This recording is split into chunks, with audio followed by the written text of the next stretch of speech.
ओम नमोरियंताणम नमो सिद्धाणम नमो आर्याणम नमो वज्जायणम नमो लोहे सव्वसाहुणम। मंगलम भगवान वीरो मंगलम गौतम गणी मंगलम कुंद कुंदार्यो जैन धर्मोस्तु मंगलम। ओंकार बिंदु संयुक्तम नित्यं जायन्ति योगिनां कामदं मोक्षदं चैव ओंकाराय नमो नमः। अहोपकार जिनवरनो कुंदनो ध्वनि दिव्यनो जेन कुंद ध्वनि आप्या अहो आ गुरु कहाननो तुझ ज्ञान ध्यान नो रंग अमया दर्श रहो ओ शिव पद तक तुझ संग माता हाथ करो।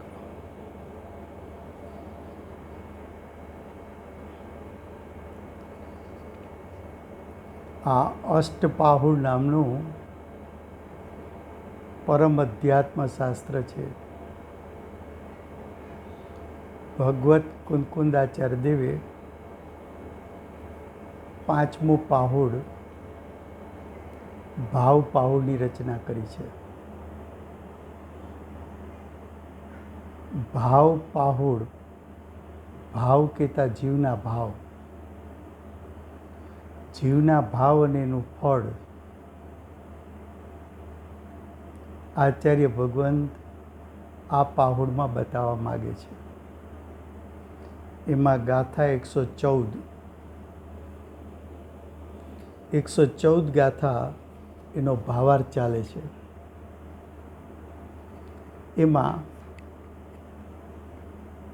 જીવે એટલે કે મુનિઓએ તત્વની ભાવના કરવી એવો ઉપદેશ છે, એટલે કે તીર્થંકરોનો એવો ઉપદેશ છે કે તત્વની ભાવના કરવી એટલે તત્વનું ચિંતન કરવું, મનન કરવું, રટણ કરવું, તત્વનું સ્વરૂપ એનું ભાવભાષણ કરવું, તેનો ભાવાર્થ.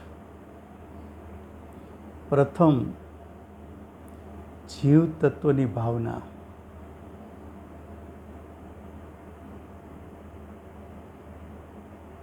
સાત તત્વોમાં એક જીવ નામનું તત્વ છે. એ જીવ તત્વની ભાવના, જીવ તત્વ એટલે જીવનું સ્વરૂપ, જીવનું જેવું સ્વરૂપ છે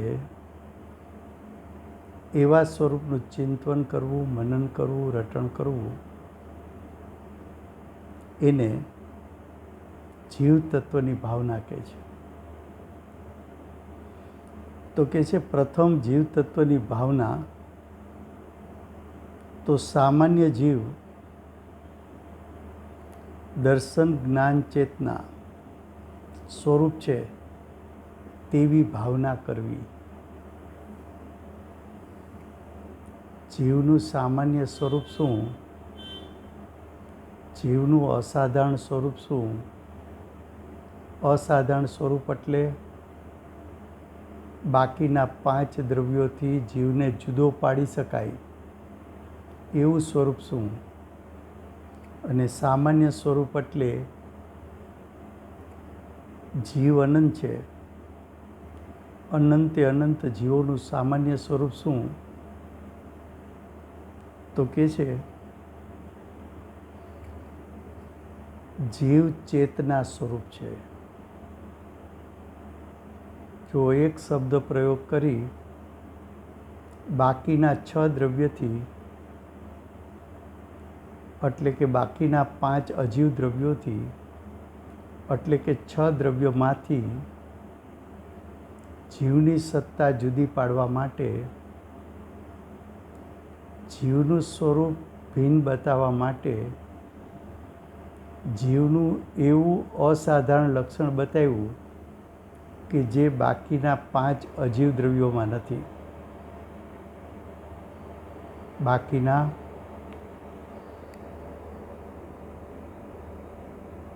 5 અજીવ દ્રવ્યોમાં નથી.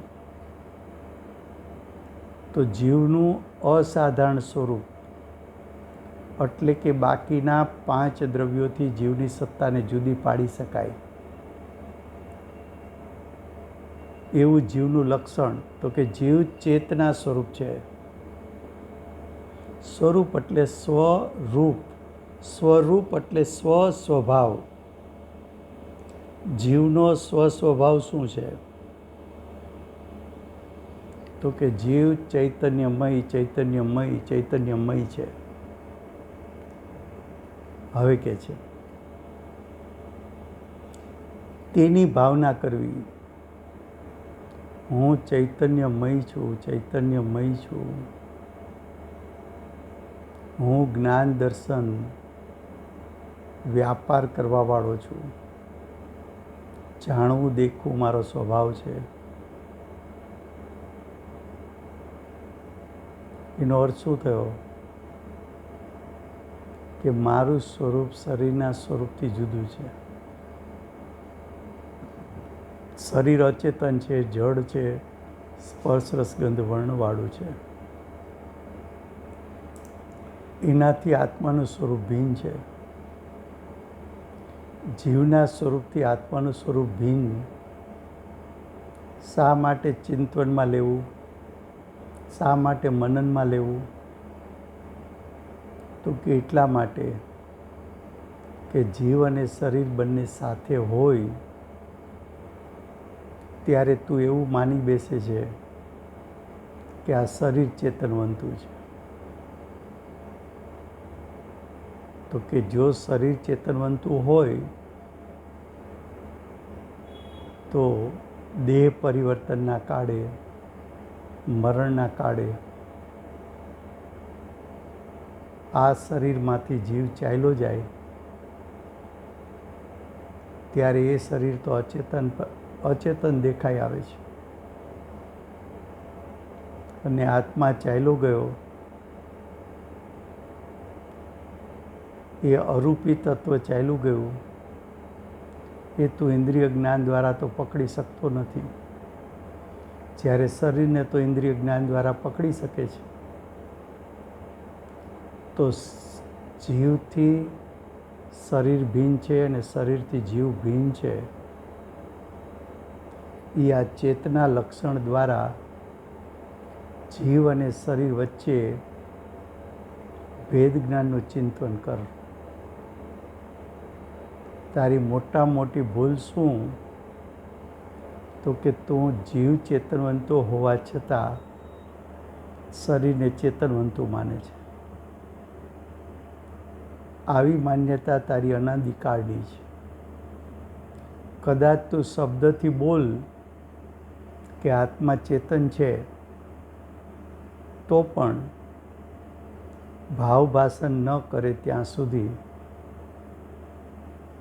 તું શરીરને જ ચેતનવંતું ઊંડે ઊંડે માને છે. શરીરને ચેતનવંતું માનવું એ વિશ્વનો મોટો દોષ એટલે કે મિથ્યાત્વ છે. એ જ અનંત સંસારનું કારણ છે. તો જીવ તત્વની ભાવના શા માટે કરવી? તો કે શરીર સાથે ભેદ જ્ઞાન કરવા માટે. જીવને ચેતનવંતું સ્વરૂપ છે એમ શા માટે વિચારવું? તો કે જીવ અને શરીર ભિન્ન છે એવું યથાર્થ શ્રદ્ધાન અને જ્ઞાન કરીને, એવું ભાવભાષણ કરીને આત્માનો અનુભવ કરવો. હવે આગળ કહે છે, ત્યારબાદ હું એવો છું એ પ્રમાણે આત્મતત્વની ભાવના કરવી. હું એવો છું એટલે કેવો છું? તો કે દર્શન જ્ઞાનમય છું અથવા ચેતનામય છું એવું સ્વરૂપ તારે વિચારવું. એ પ્રમાણે આત્મતત્વની ભાવના કરવી એનો ઊંડાણથી અર્થ કરીએ તો આત્મતત્વનું ભાવભાષણ કરવું.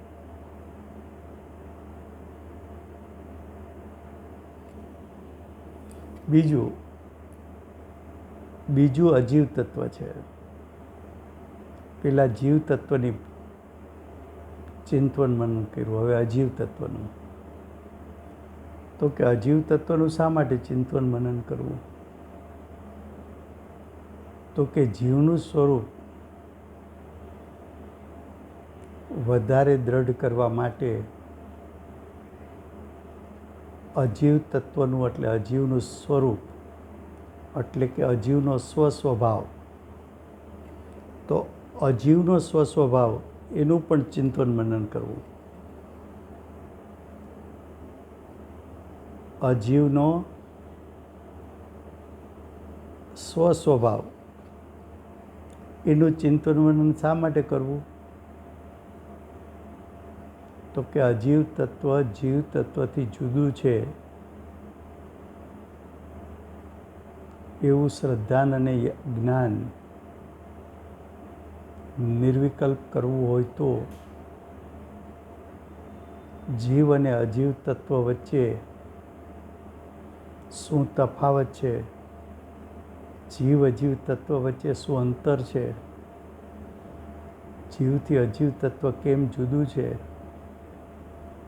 જીવનો સ્વભાવ શું? અજીવ તત્વનો સ્વભાવ શું? બંને તત્વના સ્વભાવની ભિન્નતાથી બે પદાર્થની ભિન્નતા વચ્ચેનું યથાર્થ શ્રદ્ધાન અને જ્ઞાન કરી શકાય છે. જીવ તત્વનું સ્વરૂપ સમજવા માટે ને વિશેષપણે દ્રઢ કરવા માટે અજીવ તત્વનું સ્વરૂપ પણ એનું પણ તારે શ્રદ્ધાન અને જ્ઞાન કરવું પડશે. તો કે જે બીજું અજીવ તત્વ છે તે સામાન્ય અચેતન જડ છે. જીવ ચેતનવંતો, આ શરીર અજીવ તત્વ છે. શરીર અજીવ તત્વ છે. કુલ અજીવ તત્વો 5 છે. અજીવનો એક અર્થ છે જેમાં જીવપણું નથી. અજીવ તત્વ 5 દ્રવ્યો: પૂતગલ, ધર્મ, અધર્મ, આકાશ અને કાળ. 5 અચેતન, 5 જડ. એ અજીવ તત્વના 5 ભેદ બતાવ્યા: પૂતગલ, ધર્મ, અધર્મ, આકાશ અને કાળ. તેનો વિચાર કરવો. વિચાર શા માટે કરવો? તો કે જીવનું પ્રયોજન ભેદ જ્ઞાન કરવાનું છે. તો જીવનું પ્રયોજન ભેદ જ્ઞાન કરવાનું છે તો કોનાથી ભેદ જ્ઞાન કરશે? તો કે જીવ સિવાયના બીજા વિશ્વમાં 5 દ્રવ્યો છે. જીવ પૂતગલથી ભિન્ન છે, જીવ ધર્મદ્રવ્યથી ભિન્ન છે, જીવ અધર્મ દ્રવ્યથી ભિન્ન છે, જીવ આકાશ દ્રવ્યથી ભિન્ન છે, જીવ કાળ દ્રવ્યથી ભિન્ન છે. તો કે ભિન્ન કેમ છે? તો કે જીવ સ્વભાવથી ચેતનવંતો અને આ 5 દ્રવ્યો સ્વભાવથી અચેતન. જીવ સ્વભાવથી ચેતન, આ 5 દ્રવ્યો સ્વભાવથી જડ. માટે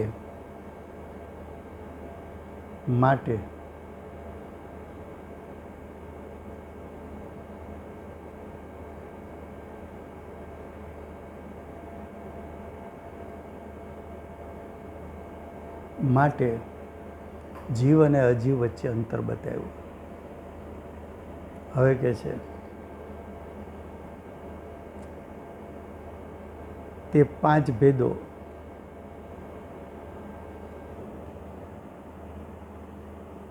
અજીવના 5 ભેદો ધર્મ અધર્મ આકાશ કાળ છે તેનો વિચાર કરવો એટલે એને સ્વભાવથી એ પાંચેયના સ્વભાવ શું છે, એ પાંચેયના સ્વભાવ એટલે સ્વસ્વરૂપ શું છે, એનો વિચાર કરવાથી તને શ્રદ્ધા અને જ્ઞાનમાં આવશે કે જીવનું લક્ષણ જુદું છે, એ પાંચેય અજીવના લક્ષણ જુદા છે. લક્ષણથી ભેદ પડતા બંનેનું સ્વરૂપ અસ્તિત્વ ભિન્ન છે. એનું જો યથાર્થ શ્રદ્ધા અને જ્ઞાન થાય તો તને સમ્યક દર્શન જ્ઞાન ચારિત્ર પ્રગટે એટલે કે મોક્ષ માર્ગ પ્રગટે અને એનું ફળ મોક્ષ એટલે પરમ સુખની પ્રાપ્તિ થાય. હવે આગળ કહે છે આ અજીવ તે હું નથી. અનાદિકાળની ભૂલ શું? તો કે અજ્ઞાન દશામાં જીવે અજીવ તત્વમાં હુંપણું કર્યું. એ હુંપણું કરવાથી જીવની દશામાં મોટો દોષ એટલે કે મિથ્યાત્વ પ્રગટ થયું ને મિથ્યાત્વનું ફળ અનંત સંસાર છે. તો કહે છે કે અજીવ તે હું નથી. એ નાસ્તિથી કીધું. અસ્થિથી એનો અર્થ એમ છે કે આ જીવ તે હું છું. અસ્થિથી અર્થ શું છે? જીવ તે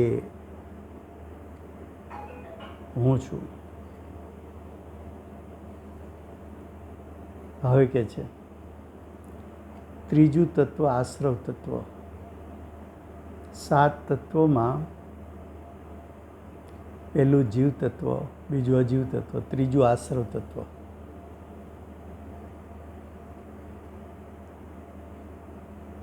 આશ્રવ તત્વ છે તે જીવ પૂતગલના સંયોગજનિત ભાવ છે.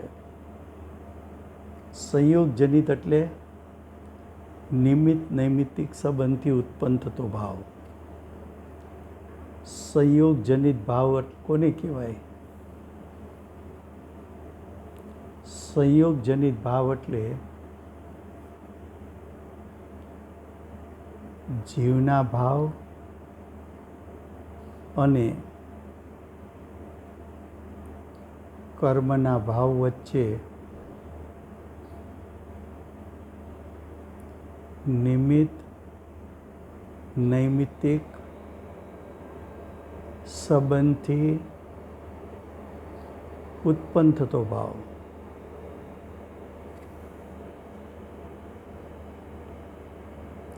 જીવ તરફથી ભાવ મિથ્યાત્વ, ભાવ અવિરતિ,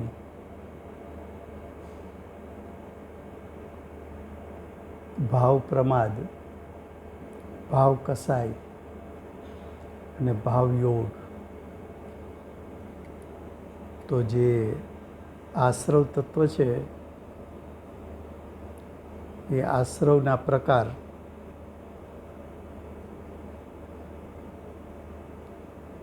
ભાવાશ્રવ, દ્રવ્યાશ્રવ. ભાવાશ્રવ જીવના પરિણામ, દ્રવ્યાશ્રવ કર્મના પરિણામ. બંને વચ્ચે નિમિત્ત નૈમિત્તિક સંબંધ એવો જે નિમિત્ત નૈમિત્તિક સંબંધ થયો એને સંયોગજનિત ભાવ કહે છે. ભાવાશ્રવમાં શું આવે તો કે ભાવાશ્રવ એટલે ભાવ મિથ્યાત્વ, ભાવ અવિરતિ, ભાવ પ્રમાદ, ભાવ કસાય ને ભાવ યોગ. અને દ્રવ્ય આશ્રવ એટલે દ્રવ્ય મિથ્યાત્વ, દ્રવ્ય અવિરતિ, દ્રવ્ય પ્રમાદ, દ્રવ્ય કષાય અને દ્રવ્ય યોગ. એ બેયના નિમિત્ત નિમિત્ત સંબંધથી ઉત્પન્ન થતો ભાવ. ભાવ આશ્રવ જીવના પરિણામ, દ્રવ્ય આશ્રવ પૂતગલના પરિણામ, કર્મના પરિણામ.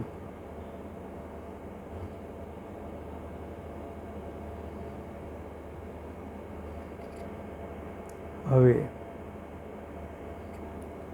ભાવ આશ્રવ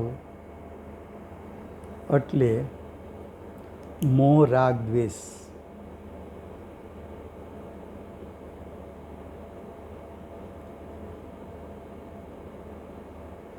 મોહ એટલે મિથ્યાત્વ,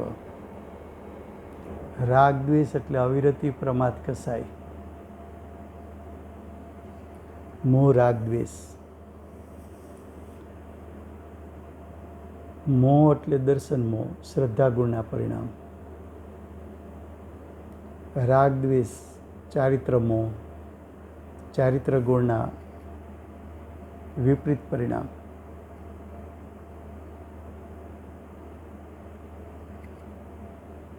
હવે કહે છે અજીવ પૂતગલ તે ભાવ કર્મના ઉદયરૂપ મિથ્યાત્વ, વિરતિ, કસાય ને યોગ દ્રવ્ય આશ્રવ છે. તેવની ભાવના કરવી કે આ ભાવો મને થાય છે એ અશુદ્ધ નિશ્ચય નહીંથી રાગ દ્વેષ મોહ ભાવો મારા છે. શું કીધું? અશુદ્ધ નિશ્ચય નહીંથી. મોહ રાગ દ્વેષના પરિણામ અશુદ્ધ છે માટે અશુદ્ધ કીધા. નિશ્ચય નહીંથી એટલા માટે કીધું કે આત્માની સત્તામાં ઉત્પન્ન થાય છે, એનો કર્તા આત્મા છે. તો નિશ્ચય નહીંથી એટલે ખરેખર કોના પરિણામ છે? તો કે ખરેખર તો જીવની સત્તામાં ઉત્પન્ન થયેલા પરિણામ છે. માટે નિશ્ચય નહીં. પણ એ પરિણામ કેવા છે? શુદ્ધ કે અશુદ્ધ? તો કે એ પરિણામ અશુદ્ધ છે. એટલે અશુદ્ધ નિશ્ચય નહીંથી એનો કરતા જીવ પોતે છે. જો વર્તમાનમાં આપણે અજ્ઞાન દશામાં મોહ રાગ દ્વેષના પરિણામ જીવના છે તેમ ન સ્વીકારીએ તો મોહ રાગ દ્વેષ ટાળવાનો આપણે પુરુષાર્થ કરવાનો રહેતો નથી. આપણામાં મોહ રાગ દ્વેષ થાય છે એમ ન સ્વીકારી તો સંસાર તત્વ જીવની સત્તામાં ઉત્પન્ન થાય છે.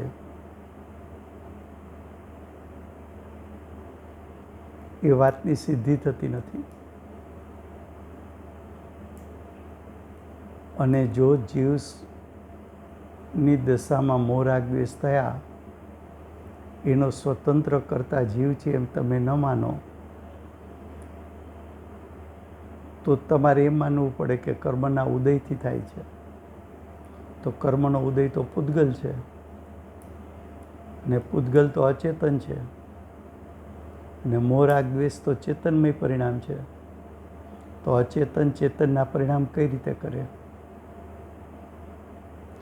આવું આપણને યથાર્થ શ્રદ્ધા અને જ્ઞાન નથી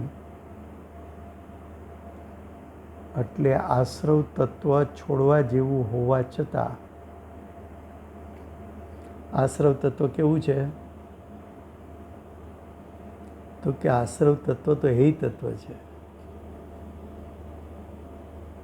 આશ્રવ તત્વ કેવું છે? તો કે હે તત્વ છે, છોડવા જેવું છે. પણ મોહ રાગ દ્વેષ તને તો કરવા જેવા લાગે છે.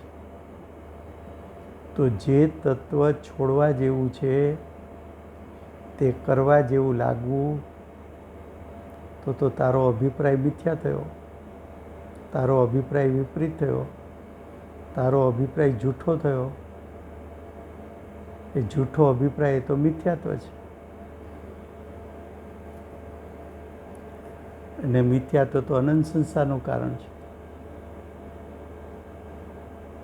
તો આશ્રવ તત્વ હે તત્વ છે, એનો સ્વીકાર કર. ભાવ આશ્રવનો કરતા અજ્ઞાની જીવ પોતે છે એમ તું સ્વીકાર કર.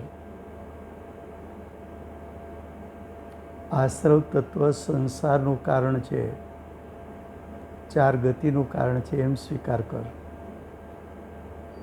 આશ્રવ તત્વ દુઃખદાયક છે એમ સ્વીકાર કર.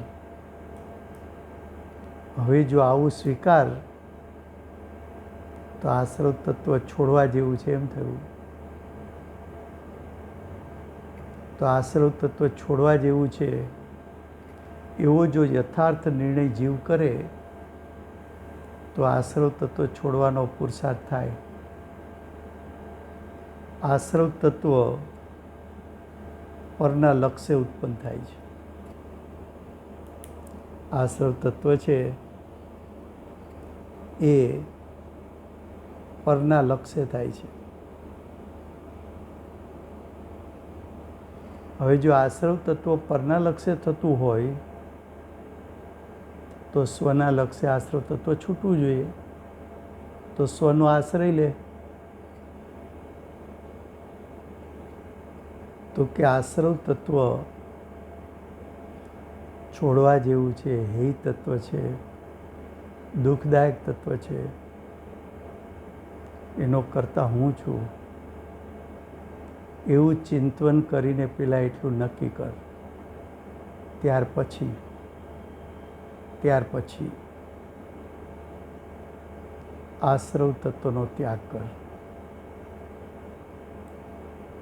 તો કે આશ્રવ તત્વ છૂટશે તો શું પ્રગટ થશે? તો કે આશ્રવ તત્વ તો દુઃખદાયક છે. આશ્રવ તત્વ છૂટવાથી સુખની ઉત્પત્તિ થશે. આશ્રવ તત્વ છૂટવાથી સંવર તત્વ પ્રગટ થશે. આશ્રવ તત્વ તો વિભાવ છે. વિભાવ છૂટવાથી તારી દશામાં શુદ્ધ પરિણામ પ્રગટ થશે. આશ્રવ તત્વ છૂટવાથી પરનું લક્ષ છૂટશે, કારણ કે પરના લક્ષ્ય ઉત્પન્ન થાય છે.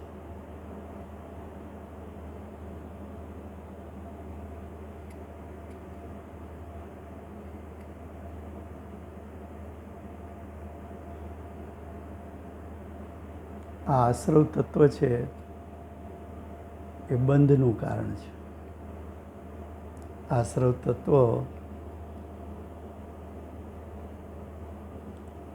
તત્વ મુક્તિનું કારણ નથી, બંધનું કારણ.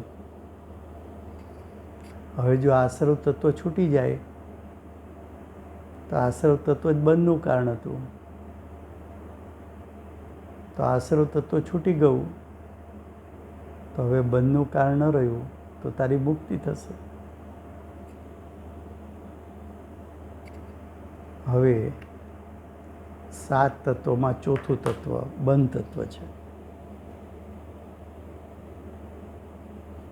બંધ તત્વ એટલે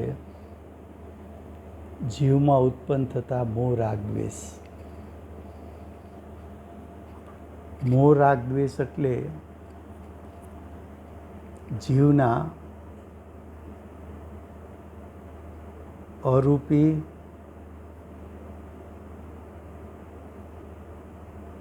સ્નિગ્ધ પરિણામ.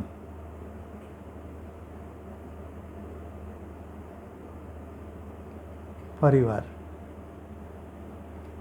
મોહ રાગ દ્વેષ એટલે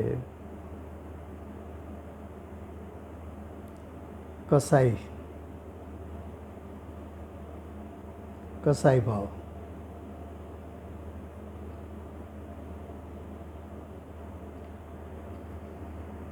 કસાઈ છે એ જીવના સ્નિગ્ધ પરિણામ છે.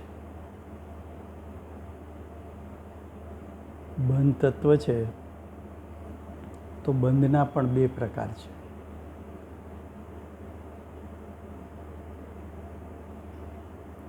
એક ભાવબંધ, બીજું દ્રવ્યબંધ. ભાવબંધ જીવના પરિણામ, જીવની સત્તામાં ઉત્પન્ન થતા પરિણામ. દ્રવ્યબંધ પૂતગલના પરિણામ, પૂતગલની સત્તામાં ઉત્પન્ન થતા પરિણામ. બંને વચ્ચે નૈમિત્તિક સંબંધ છે.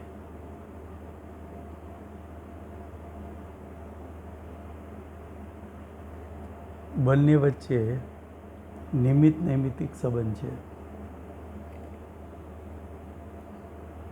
તો ચોથું તત્વ બંધ તત્વ, જો એના માટે શું કહે છે? તે હું રાગ દ્વેષ મોહ રૂપ પરિણમન કરું છું ત્યારે મારી ચેતનાના વિભાવ છે. બંધ તત્વને વિભાવ કીધો.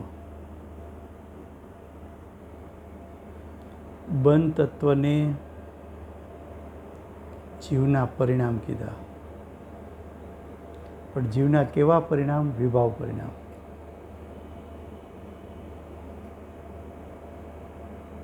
આ વિભાવ પરિણામને કારણે જીવ દ્રવ્ય કર્મથી બંધાય છે. ભાવબંધને કારણે જીવ દ્રવ્ય કર્મથી બંધાય છે.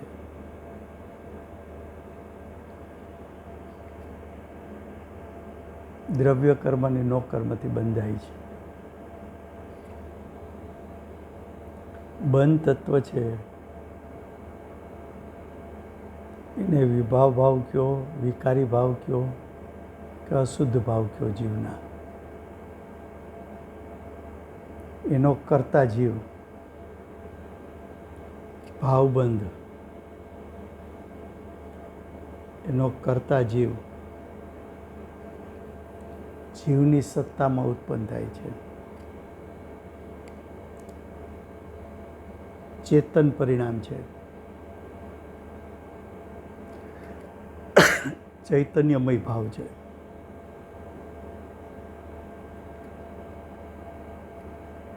હવે આત્મા છે અરૂપી, આત્મા છે અસંખ્યાત પ્રદેશી. જીવના કોઈ પણ પરિણામ આત્માના પૂરેપૂરા અસંખ્યાત પ્રદેશેથી ઉત્પન્ન થાય છે. તો ભાવબંધ એટલે આત્માની અરૂપી ચિકાસ એ આત્માના પૂરેપૂરા અસંખ્યાત પ્રદેશેથી ઉત્પન્ન થાય છે. અજ્ઞાન દશામાં અનાદિકાળથી પ્રત્યેક સમયે આપણા પરિણામમાં ભાવબંધ તત્વ ઉત્પન્ન થયું છે અને પ્રત્યેક સમયે આપણે દ્રવ્ય કર્મથી બંધાણા છીએ. તો કહે છે કે હું રાગ દ્વેષ મોહરૂપ પરિણમન કરું છું. કોણ કરે છે? હું એટલે જીવ. હું એટલે કોણ? તો કે હું એટલે જીવ. જીવ કયો જીવ? અજ્ઞાની જીવ. અજ્ઞાની જીવ રાગ દ્વેષ મોહરૂપ પરિણમન કરે છે ત્યારે મારી ચેતનાનો વિભાવ છે.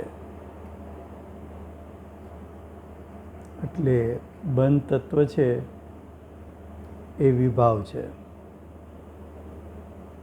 બંધ તત્વ શું છે? વિભાવ છે. તેનાથી જે બંધાય છે, તેનાથી એટલે બંધ તત્વથી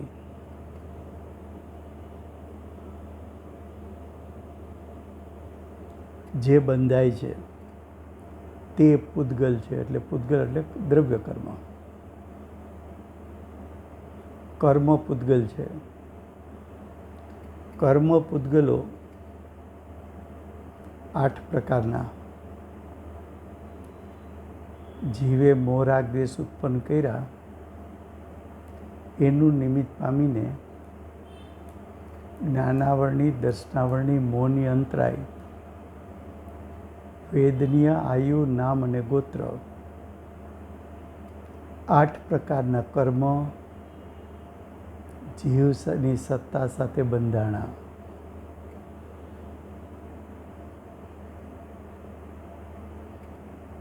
આ જે 8 પ્રકારના કર્મ બંધાણા એ 8 પ્રકારના કર્મના સ્વભાવ છે.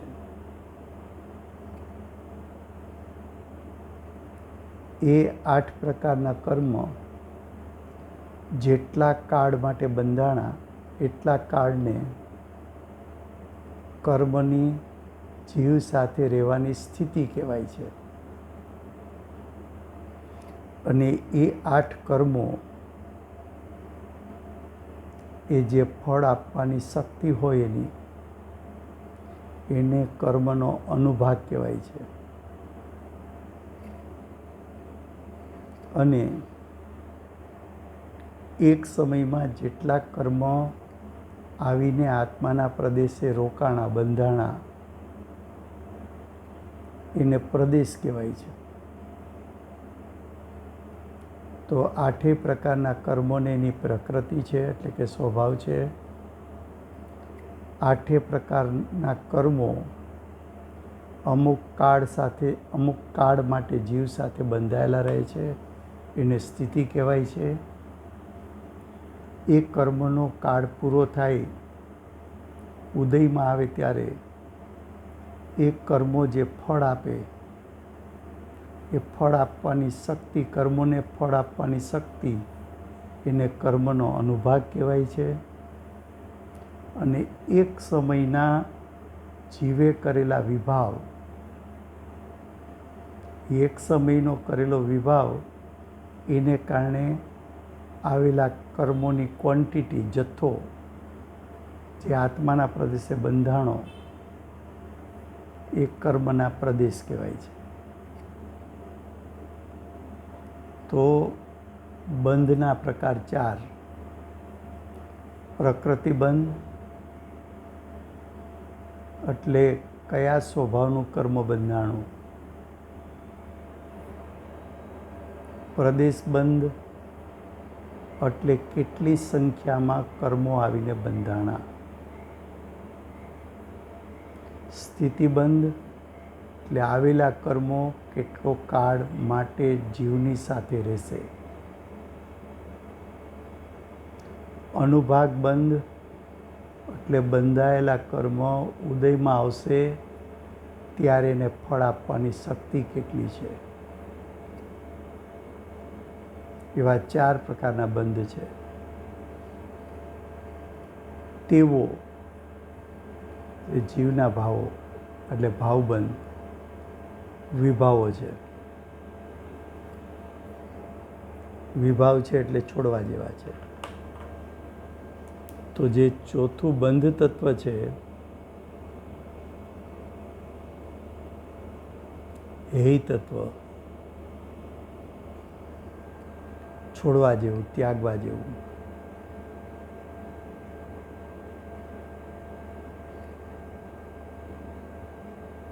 હવે કે છે પૂતગલ કર્મો જે બંધાણા છે એ પણ છોડવા જેવા છે. હે એટલે છોડવા જેવા. આ કર્મો છે એ સંસારની ઉત્પત્તિમાં નિમિત્ત કારણ છે. તેથી મારે જીવે જે મોહ રાગ દ્વેષ કર્યો એનું ફળ સંસાર આવ્યું. તેથી મારે રાગ દ્વેષ મોહરૂપ ન થવું જોઈએ. આ પ્રકારે ભાવના કરવી. બંધ તત્વની ભાવના શું કામ કરવી? તો કે પેલા બંધ તત્વનું સ્વરૂપ સમજવું, ભાવબંધનું સ્વરૂપ સમજવું, દ્રવ્યબંધનું સ્વરૂપ સમજવું, પ્રકૃતિબંધ, પ્રદેશબંધ, સ્થિતિબંધ, અનુભાગબંધ એનું સ્વરૂપ સમજવું. પછી એમ સ્વીકારવું કે ભાવબંધ જીવના પરિણામ છે, જીવની સત્તામાં ઉત્પન્ન થાય છે, જીવનો વિભાવ છે, એનું ફળ સંસાર છે અને હે તત્વ છે એટલે કે ભાવબંધ છોડવા જેવો છે. દ્રવ્યબંધ છે એ પરદ્રવ્ય છે, મારા જ્ઞાનનું માત્ર જ્ઞેય છે. દ્રવ્યબંધ ને કારણે સંસાર ઉત્પન્ન નથી થતો. સંસાર ઉત્પત્તિનું સાચું કારણ ભાવબંધ છે.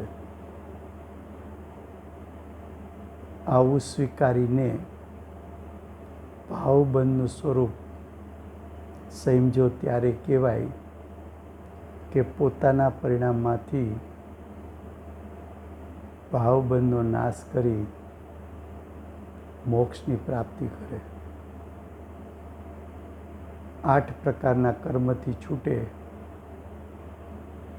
તો એને બંધનું સ્વરૂપ, એનું યથાર્થ શ્રદ્ધાને જ્ઞાન કર્યું છે તેમ કહી શકાય.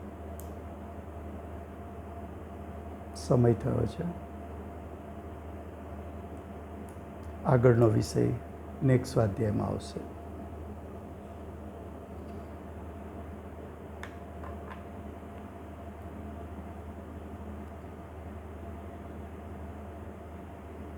ચાર ઘાતી કર્મનો નાશ કરનાર શ્રી સિમંદર ભગવાનનો જય હો.